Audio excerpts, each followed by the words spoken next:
दोस्तों, आप सभी का स्वागत है मेरे YouTube चैनल एजुटेक विथ इंद। आइए हम आप लोगों को परसेंटेज चैप्टर से कुछ इम्पॉर्टेंट क्वेश्चन का सलूशन बताएंगे, शॉर्ट ट्रिक। तो आइए पहला क्वेश्चन देखते हैं। एक टीम ने 40 खेल खेले और उनमें से 24 जीते।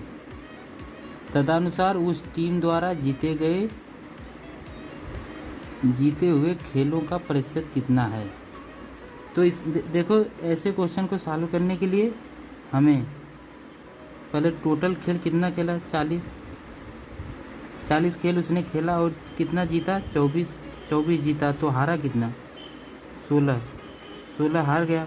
तो हमें पूछा क्या है, कितने जीते हैं, जीतने का प्रतिशत पूछा है। तो जिसका भी पूछता है उसको हम ऊपर ले लेते हैं। टोटल कितने खेल खेला है, तो 40 टोटल खेला है। परसेंटेज के लिए हम जानते हैं 100 से मल्टीप्लाई कर देते हैं। अब इसको हम सॉल्व कर लेते हैं। यहाँ से 0 से 0 कट जाएगा, 4 से यहाँ कट जाएगा, तो आ जाएगा 10 से 60%। यही हमारा आंसर हो जाएगा। आइए हम अगला क्वेश्चन देखते हैं। एक व्यक्ति को 20% वेतन वृद्धि द्वारा प्राप्त वेतन पर उसका वेतन 24,000 रुपये हो गया है। तदनुसार उसका पूर्व वेतन कितना था। तो इसको सॉल्व करने का 2 मेथड है। एक तो हमें इसको x मान के सॉल्व करें, हम आपको दोनों मेथड बताएंगे। लेट माना व्यक्ति का वेतन x है और इसमें x 20% की वृद्धि कर देने पे कितना हो जाएगा, x का 20% कितना हो जाएगा, x प्लस x/5। ये कितना हो जाएगा, 6x/5। अब हमें क्या दिया है, यही टोटल 20,000 के बराबर है, 24,000 के बराबर है। तो इसको हम बराबर दिखा देंगे और हम इसको यहाँ से 6 से काट देंगे, 4 बार जाएगा। यहाँ से x की वैल्यू निकाल लेंगे, 20,000 आ जाएगी। इसका एक शॉर्टकट मेथड है, हम आप लोगों को बताते हैं। हमें दिया क्या है, 20% को हम यहाँ कन्वर्ट करेंगे, इसको भिन्न में कन्वर्ट कर दिए। भिन्न में कन्वर्ट करने बता देते हैं आपको। यहाँ से किसी भी परसेंटेज को भिन्न में कन्वर्ट करना होता है तो ये जैसे लिखा है परसेंट, मतलब बटन चला जाएगा। अब इसको सरल कर लीजिए काट के, तो 1/5। तो 1/5 आ गया। तो हम यहाँ लिख देते हैं 1/5। अब यहाँ देखिए, ये जो होता है ये मूल वैल्यू होती है, और ये इसका 20% 1, ये इंक्रीमेंट होता है या डिक्रीमेंट होता है, दोनों हो सकता है। हमें जो क्वेश्चन में दिया होगा उसका प्रयोग करेंगे। अब देखिए क्या दिया है, हमारे पास मूल वैल्यू कितना थी, 5। इंक्रीमेंट मतलब वृद्धि, डिक्रीमेंट मतलब अगर हानि हो जाए, कमी हो जाए। तो यहाँ देखिए मूल वैल्यू 5, अब इसमें 20% की वृद्धि, मतलब 5 का 20% मतलब 1 का वृद्धि हो गया, मतलब कितना होगा, 6। और हमें यही 6 का वैल्यू कितना दे रखा है, 24,000। तो हम इसको 24,000 के बराबर दिखा देंगे। यहाँ से हम 1 की वैल्यू निकाल लेंगे। 1 की वैल्यू कितना हो जाएगा, 4,000 यहाँ से हो जाएगा। हमें चाहिए कितना, पूछा है हमें पूर्व वेतन। तो पूर्व वेतन मतलब मूल वेतन कितना है, 5 है। 1 का वैल्यू हमें 4,000 मिला है, तो 5 का वैल्यू हमें निकालना हो तो इधर भी 5 से मल्टीप्लाई, इधर भी 5 से मल्टीप्लाई, 20,000 इतना आ जाएगा। और आइए नेक्स्ट क्वेश्चन देखते हैं। दो व्यक्ति एक संसद के लिए चुनाव लड़े। उसमें विजेता उम्मीदवार ने डाले गए कुल मतों के 57% मत प्राप्त किए और वह 42,000 मतों से विजयी हुआ। तदनुसार डाले गए कुल मतों की संख्या कितनी थी। तो ऐसे क्वेश्चनों को सॉल्व करने का इसका फिक्स मेथड होता था। ऐसे भी जब भी क्वेश्चन आएगा तो इसका फिक्स मेथड है, शॉर्ट ट्रिक है, मैं वही बता देता हूँ, आप लोग इसको ध्यान रख लीजिएगा, नोट कर लीजिएगा। देखिए मान लेते हैं एक उम्मीदवार ए है, एक बी है, दो उम्मीदवार हैं, एक ने 57% वोट पाया। टोटल वोट तो 100% होता है, ये टोटल होता है, और एक पा गया 57%, तो दूसरा पाया होगा 100 - 57, तो ये हो जाएगा 43%, 43%। तो अब देखिए इसका हम लोग इन दोनों के बीच का अंतर आ जाएगा 14%, 57 - 43, 14%। अब प्रश्न में कहा क्या है, ये देखिए कि वह 42,000 मतों से विजयी हुआ, 42,000 मतों से विजयी हुआ, मतलब कि ये 43% ये भी वोट पाया, ये 57%, कितना ज़्यादा पाया, 14% ज़्यादा पाया। यही 14% की वैल्यू 42,000 हमें दिया है, तो हम यहाँ से 1% की वैल्यू निकाल लेंगे। इधर 1% की वैल्यू 3,000 आ गई। हमें पूछा है कुल मतों की संख्या कितनी थी, मतलब 100%। कुल मत कितने होते हैं, 100% होते हैं। हमें 1% की वैल्यू निकाल ली, अब हमें 100% चाहिए, तो इधर 100% 100 से मल्टीप्लाई कर देंगे, इधर भी 100 से मल्टीप्लाई कर देंगे, तो ये आ जाएगा 3 लाख। आइए नेक्स्ट क्वेश्चन देखते हैं। यदि ए का 120% बी के 80% के बराबर है तो इतने का मान ज्ञात करिए। हमें इसका मान पूछ रहा है। इसका भी 2 मेथड है सॉल्व करने का। आइए हम फर्स्ट मेथड देखते हैं। फर्स्ट मेथड में आइए हम देखते हैं क्या है। पहले तो जो दिया है, जैसे दिया है, जो क्वेश्चन कह रहा है वही करिए। ये दिया है का मीन्स मल्टीप्लाई 120%, 120% को हम ऐसे लिख देंगे, ऐसे लिख दीजिए। अब कहा है बराबर है, बराबर मीन्स बराबर है बी के मीन्स गुणा 80%, 80 को लिख दो, 80% को ऐसे लिख सकते हैं हम, ये आपको पता होगा, हम बताए हैं 80% ऐसे होता है, इसको हम ऐसे भी लिख सकते हैं। और 120% ये है, इसको हम ऐसे भी लिख सकते हैं। अब इसको हम सरल कर लेते हैं, यहाँ से एक कट जाएगा, यहाँ से एक कट जाएगा, एक 0 से एक 0 कट जाएगा, तो यहाँ हमें मिलेगा क्या, 12A बराबर 8B। अब इसको और सरल कर लेते हैं, 4 से हम दोनों काट देते हैं, 4 3 12, इधर 4 दूनी 8। अब हमें यहाँ देखना पड़ेगा पूछ क्या रहा है। हाँ, अगर हम यहाँ से ए की वैल्यू भी इसमें डाल दें तो भी हमें आंसर मिल जाएगा, लेकिन अभी बड़ी वैल्यू रहेगी तो कैसे करेंगे, इसलिए इस पर हम लगा देते हैं रूल एक। यहाँ से पहले b/a की वैल्यू निकाल लीजिए। b/a की वैल्यू आ जाएगा, b/a की वैल्यू 3/2। हम b/a ही क्यों निकाल रहे हैं, क्योंकि हमें b यहाँ दिया है। डिवाइडेंडो रूल लगाएंगे इसे, यहाँ पे हम डिवाइडेंडो रूल क्या कहता है कि अगर a/b कोई भिन्न दिया है तो हम इसको इस तरह भी लिख सकते हैं। अगर a/b बराबर दिया है c/d तो हम इसको a+b और a-b = c+d c-d ऐसे कर सकते हैं। ये एक नियम है, रूल है, तो यही हम यहाँ करेंगे। अब हमें यहाँ प्लस में दिया है तो प्लस पहले कर लेंगे, b + a / b - a। जो इधर की है वही इधर कर दीजिए, 3 + 2 3 - 2 = 5। यही आंसर हो गया आपका, यही आंसर हो गया।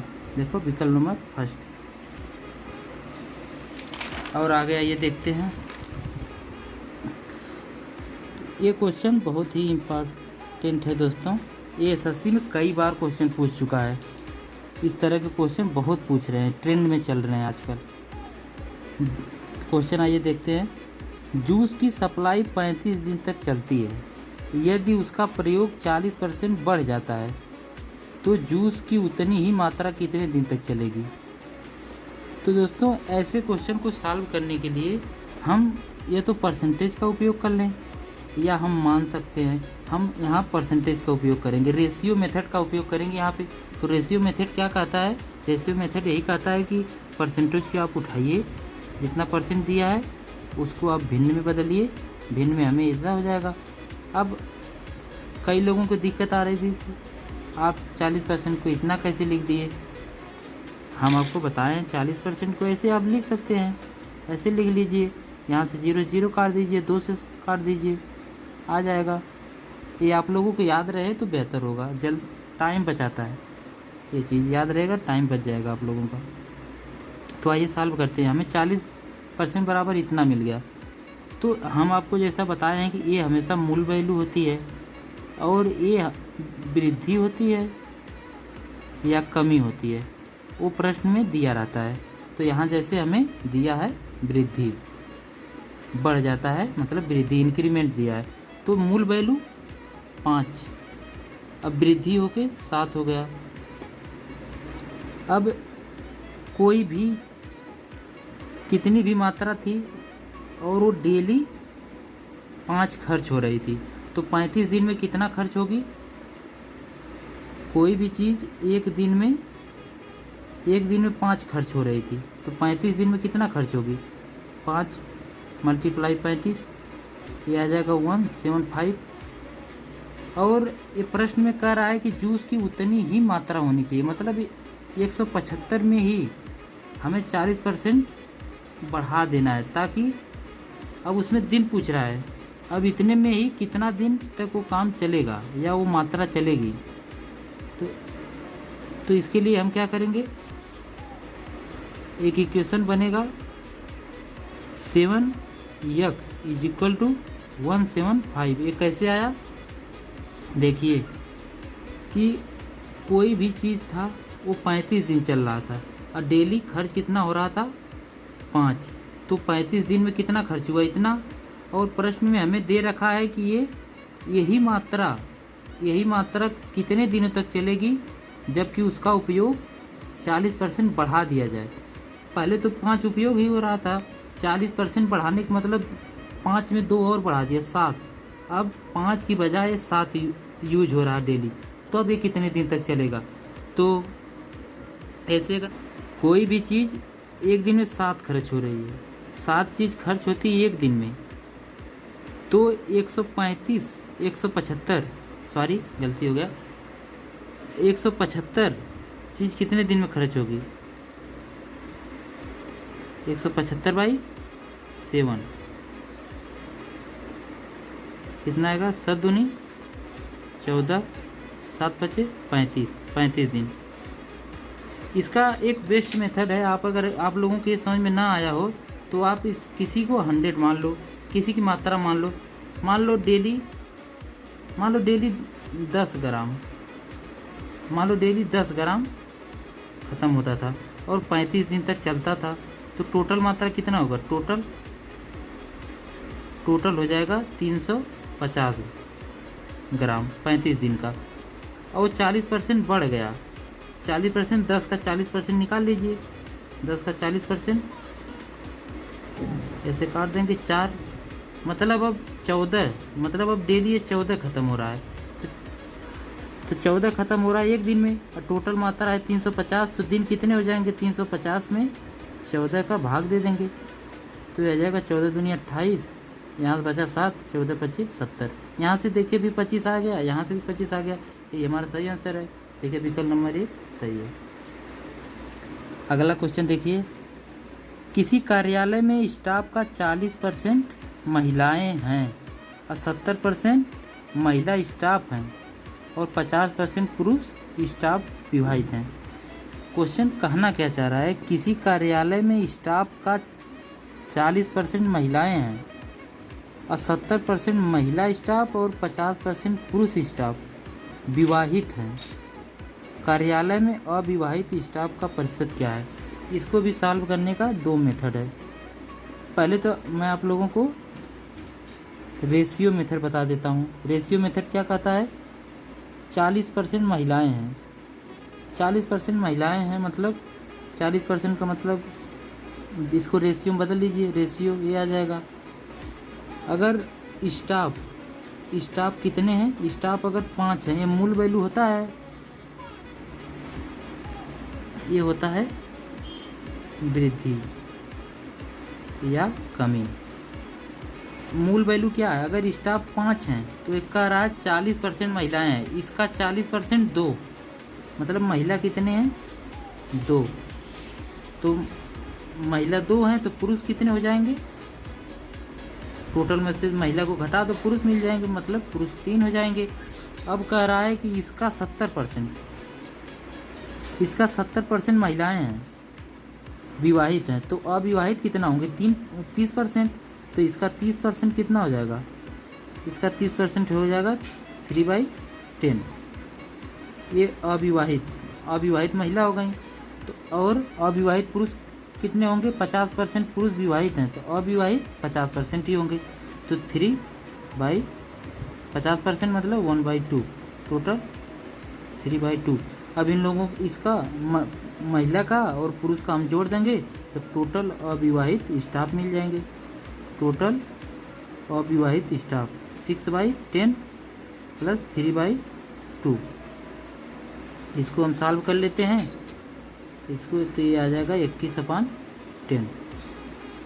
अब देखिए, अब हमें पूछा है इसका परसेंटेज, इसी का पूछा है, जिसका पूछता है उसको ऊपर ले लेते हैं। और टोटल कितने थे 5, क्रॉस मल्टीप्लाई 100 से कर देंगे। अब इसको सॉल्व करेंगे तो यहाँ से कट जाएगा 20 आ जाएगा, 10 नीचे चला आएगा, 10 नीचे आ जाएगा, 20 है 10 से कट जाएगा 2 बार में, 21 दूना 42। यही हमारा आंसर है, ये ऑप्शन नंबर डी सही है।